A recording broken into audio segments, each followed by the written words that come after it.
A question I get asked a lot is what kind of walker is best for me? Should I get just a regular rolling walker or should I get the Rollator? It depends on the situation and hopefully by the end of this video, you'll know which one may be best for you. I'm Dr. Sean, your PT guy, and our videos help you learn how to move better and stay independent so you can enjoy your life. Let's get started. Disclaimer!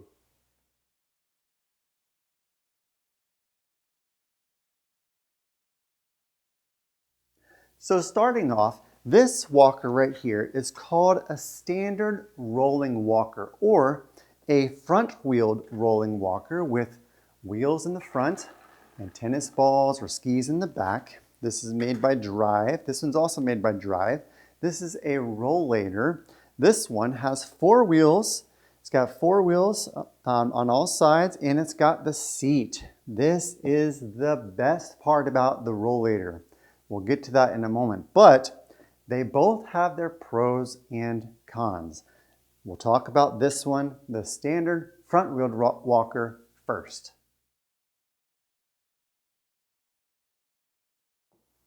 Now, of the 2 walkers, the 2-wheel or the front-wheeled rolling walker is going to be the sturdier of the 2. And that's really the basic difference and the most important thing you need to know about these 2 different walkers. One is super fast, super quick, helps you get further distance and has a seat. We'll talk about that in a moment and some of the pros and cons with that.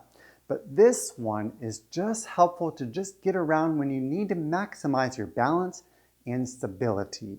If you just had a hip replacement or a knee replacement or a spine surgery or abdominal surgery, you need to maximize independence and you need to maximize your stability and your balance. This guy is the way to go. I see a lot of people try to go straight to a Rollator right after surgery when they've never been on a walker ever, and they find that it's a little bit too quick for them and they end up torquing their knee or their hip or they can't put enough pressure down. We'll talk about that, but this guy's going to be the go-to guy after surgery or if you just need to maximize your balance and stability. So the 2-wheeled front rolling walker, like we talked about, has these 2 wheels, either skis or tennis balls in the back. And this guy is a helpful tool because if you need to, let's say I hurt my leg, okay? Let's say I hurt my leg on this side, all right? And I'm not allowed to put all my weight down through this leg. Well, if I'm on a 4-wheel rolling walker or the Rollator, that thing's gonna take off. I can't put enough pressure down through that walker like I can with this walker. And if I'm trying to take off on the Rollator, I'm going to put too much weight through. You may not be allowed to put all that weight through there. So it can harm that hip or that knee or whatever the case is as far as your weight bearing status. So if you have an injury and you need to take pressure off of the side, this walker is going to be very, very helpful. So what you would do is you would push the walker forward first. Your right foot would land, or the hurt foot would land between the 2 back posts of that walker. And then you're going to be able to push downward on the walker and then bring your other leg through. So you're going to bring your walker forward, this guy, push down, and then bring your left leg through. What's helpful about these walkers is the fact that it just allows you to bear the weight. It's not going to take off and zip on through like the Rollator can do, even with the brakes, but this guy is a helpful tool.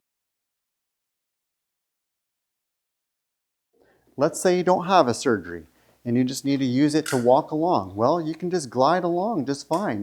It's no problem. You can turn. Now the front wheels, they don't turn on most of these walkers.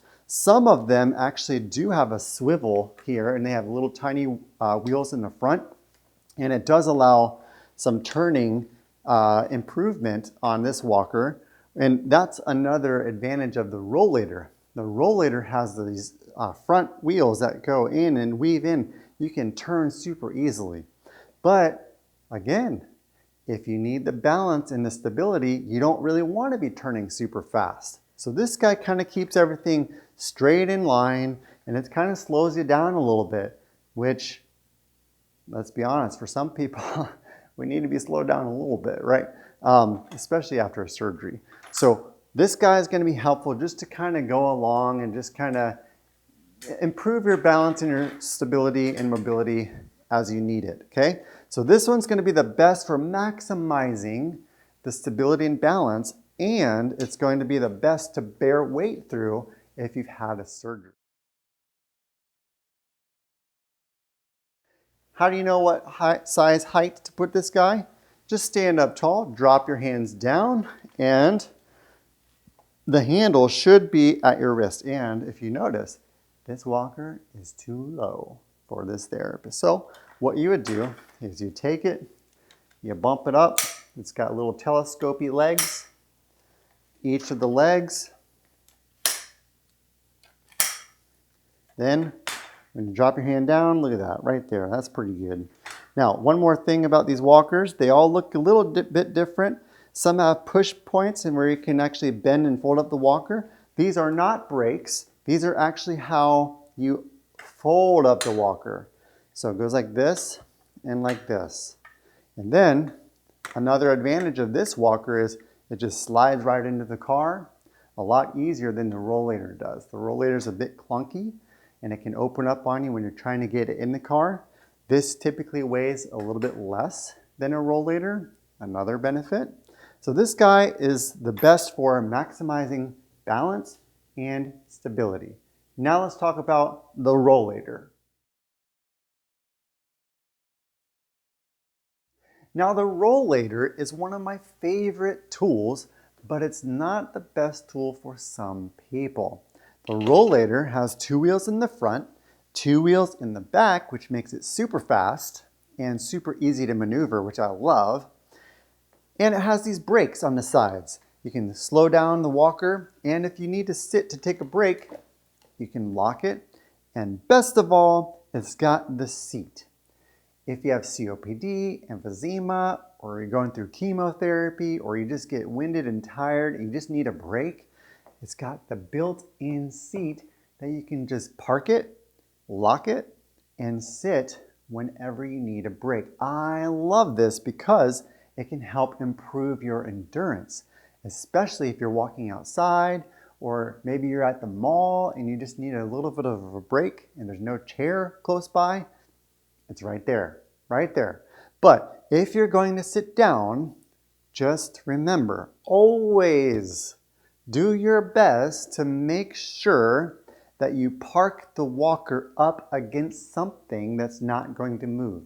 A countertop, a car bumper, a car curb, a wall, a couch, anything that's around you. Or if you don't have anything around you at all, maybe someone's shoe, whatever it is, just make sure that when you're parking it up, you park it against somewhere so that it's not going to move on you when you get up. Because if you get up, let's say you park it right here.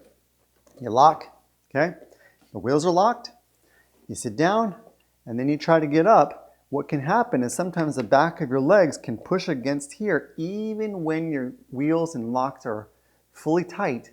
The machine doesn't weigh more than like 17 pounds. Let's just say I weigh more than 17 pounds, more than 117 pounds. So 117 or 170 is going to be pushing this guy easily out this way, even if the brakes are locked.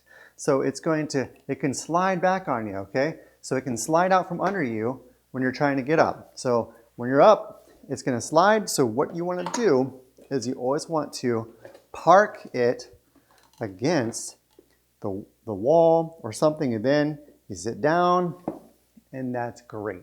This is the best part about the Rollator. It's fast.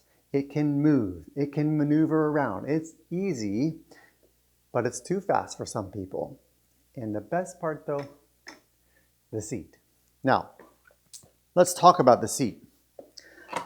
This seat also has, on this model, if you open the seat, it's got a storage component, which is perfect for your purse or your oxygen. If you have oxygen, portable oxygen, you don't want to carry that thing, or just a couple things, checkbook, whatever you need to keep in there, you got a storage right there. So that's super helpful to kind of keep it with you, especially if your balance is off. You don't want to be having to lug things with another walker while you're holding onto that. It's not helpful.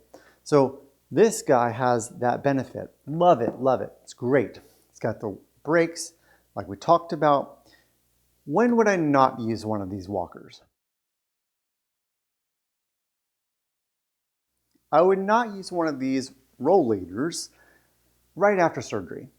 Right after surgery, where you need to maximize your stability and your balance, I would not use one of these guys because it can take off on you very, very fast. You're trying to recover from an abdominal surgery, hip, knee, whatever the case is, spine. These guys can be super fast. And unlike the other walker, the front-wheeled walker, those two wheels in the front on the other one just go straight ahead on most of them. They just go straight ahead, kind of slows you down a little bit. Whereas these guys turn, they turn on a dime, and so sometimes that can make you twist in things that you aren't supposed to be doing yet after a surgery, depending on the surgery. But all in all, you're trying to maximize stability and balance after surgery. So this guy may not be the best after that. I've never placed someone on one of these or recommended someone use a rollator after a knee replacement, hip replacement, not in those first few days. Now, in a week or two, sure, but not in those first few critical days. So this guy is also not helpful for someone who just doesn't have the balance, or Parkinson's. Sometimes this can actually take off and someone can't squeeze the brakes and they start to have that Parkinsonian gait pattern, the shuffles, and they start to go, and what happens is it can just zip on over, and those four wheels, it just takes off, and then they face plant. Not good. So these guys aren't the best for someone typically like that or in a situation like that. This one is the best for speed, quickness, in the seat capability, and improving your endurance. That's where the rollator shines.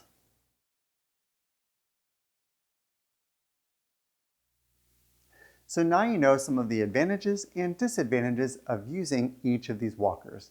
Remember, there's no perfect walker, and it really just depends on your specific situation and why you need the walker in the first place.